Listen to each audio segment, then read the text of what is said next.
Hello, আসসালামু আলাইকুম সবাইকে। ফ্যামিলি কিচেনে সবাইকে ওয়েলকাম। আজকে আমি চলে আসলাম একটা ডিনারের ভিডিও নিয়ে।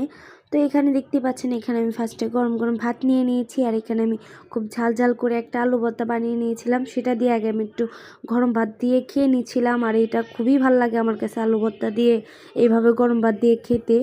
তো তারপরে তো দেখতে পাচ্ছেন, এটা দিয়ে আমি বেশ কিছুটা ভাত খেয়ে নিচ্ছিলাম, আর একটু ঝাল ঝাল ছিল, আমার কাছে খুবই ভালো লাগতেছিল। তারপরে ভাবলাম এখানে আমি মুগের ডাল রান্না করছি, মানে আমার হাজব্যান্ডের একটু অ্যালার্জির প্রবলেম আছে, তার জন্য আমরা আর কি মসুরির ডালটা খাই না, তার জন্য আমরা মুগ ডালটাই আর কি খাওয়া পড়ে এখন আপাতত। তো দেখতে পাচ্ছেন এখানে আমি আর কি আলু ভর্তা আর ডালের যে একটা কম্বিনেশন থাকে, সেটা দিয়ে ভাত খেতে যে কতটা ভাল লাগে, আর এটা প্রতিদিন ভাল লাগে না। আমি প্রায় 3-4 মাস পরে আলু ভর্তা ডাল দিয়ে ভাত খাচ্ছি, এটা আমার কাছে খুবই ভালো লাগতেছিল। এখানে একটা ডিম ভাজা হলে আর একটু বেস্ট লাগতো, তো আমি ডিমটা ভাজিনি। তারপরে তো আমি আলু ভর্তা ডাল দিয়ে খেয়ে এখানে আমি একটা আর কি পাঙ্গাস মাছের ঝোল করেছিলাম পটল আর আলু দিয়ে।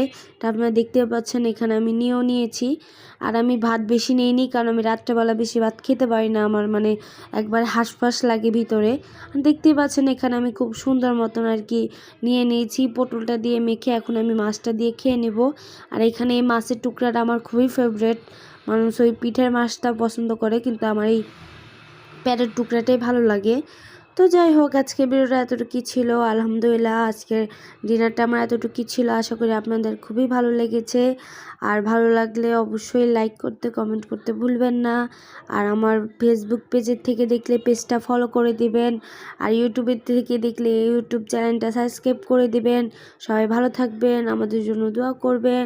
আল্লাহ হাফেজ।